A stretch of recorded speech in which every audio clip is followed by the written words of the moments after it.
So I gave some stories that you read as a kid that were demonic or satanic, and you're asking what makes them satanic? Why?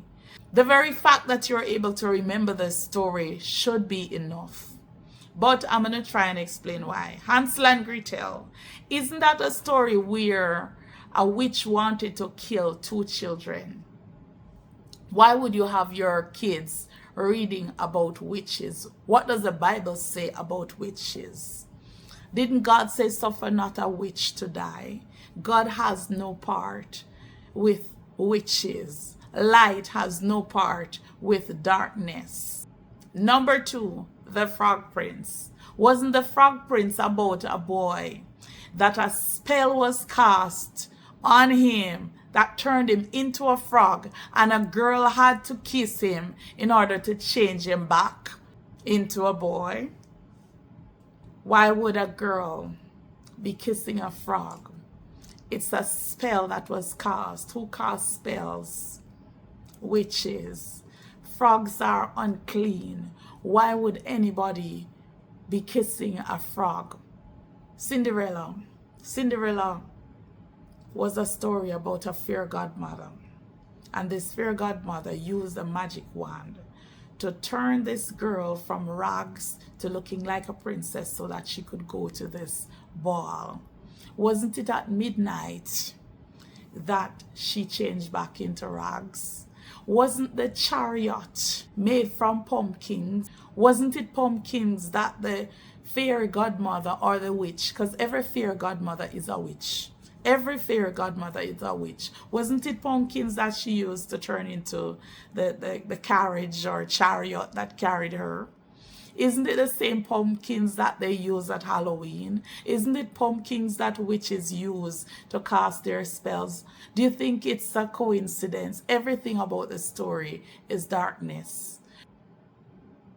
Revelations 22 and Daniel chapter 9, the Bible tells you about magic and the things that are going to happen to people who take part in these things. God has nothing to do with these things. And you know that. But you still do not want to see the book as satanic just because you read it. You didn't know.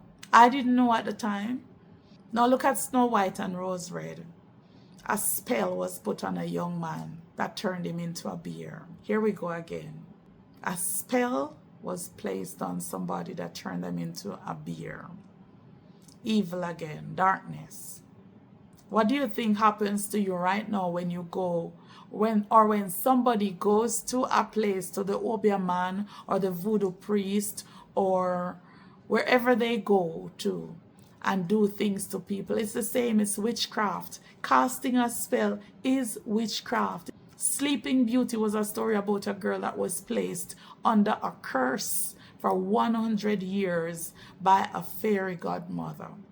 A curse. The cat woman and the spinning wheel was such a dark story. This woman would come out at midnight and take off her skin, go on this coal pot and turn and spin, and the spinning wheel and came out of her skin and turned into a cat and went into the woods every night and came back. What kind of story is that? What about that is good? Don't you see the darkness? You all don't need anybody to explain this. I hope you're watching this video to the end. It's very short.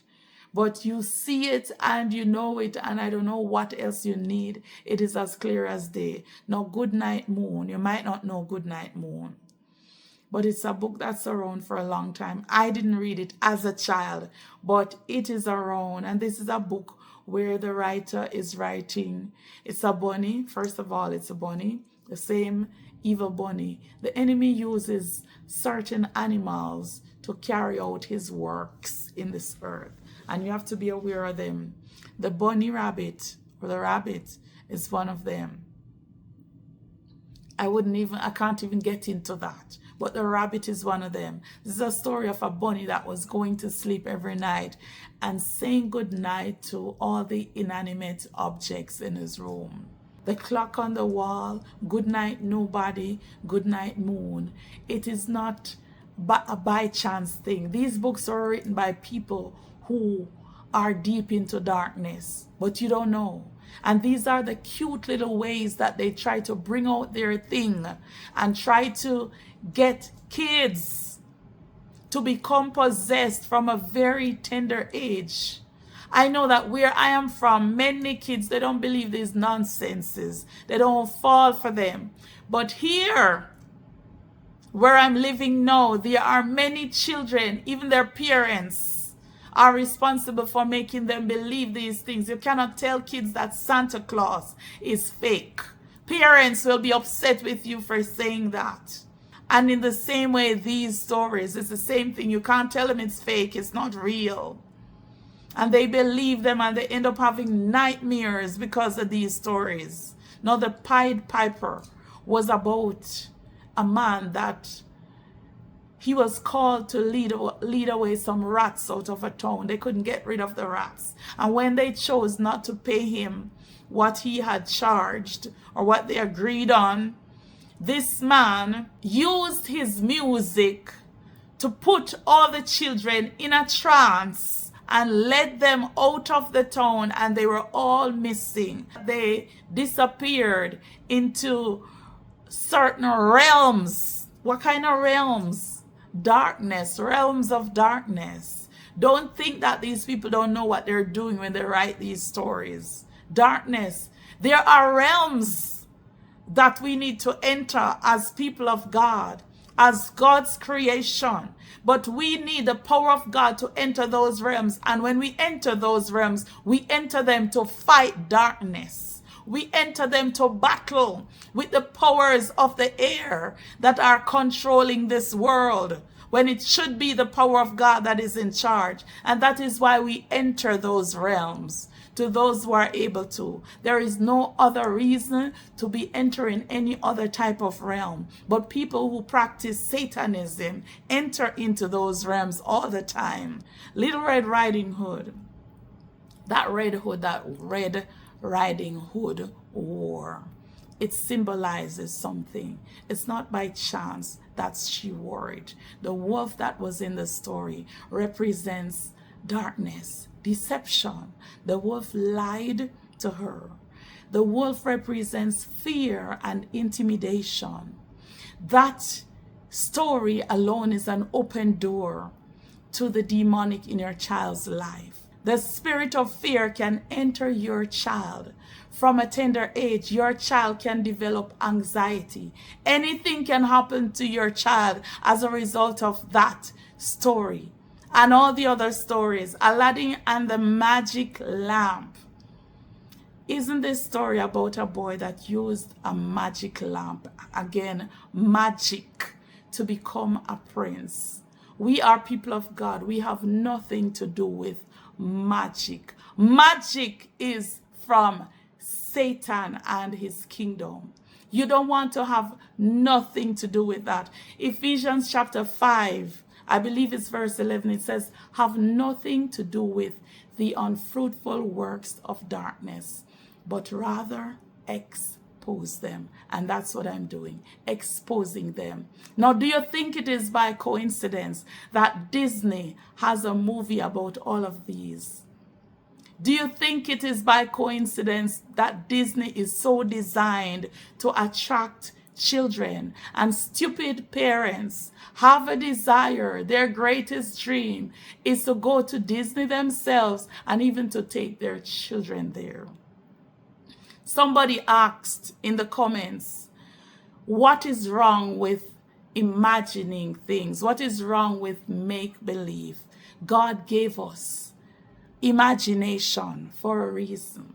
He gave us our imagination to use it to tap into the realms of heaven, into the realms of God.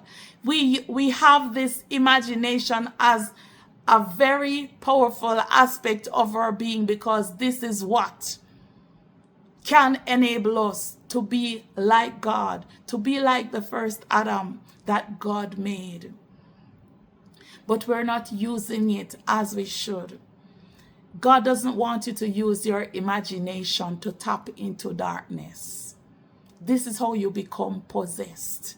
All these stories are open doors to the demonic in your children's lives. The more they believe the story, the more the chances of them getting possessed. By the time your child reaches a certain age, they are so messed up. So many things are happening to them. And you have no idea where it came from because you opened so many doors through all these stories and through all the movies and through so many other things that you're exposing your children to.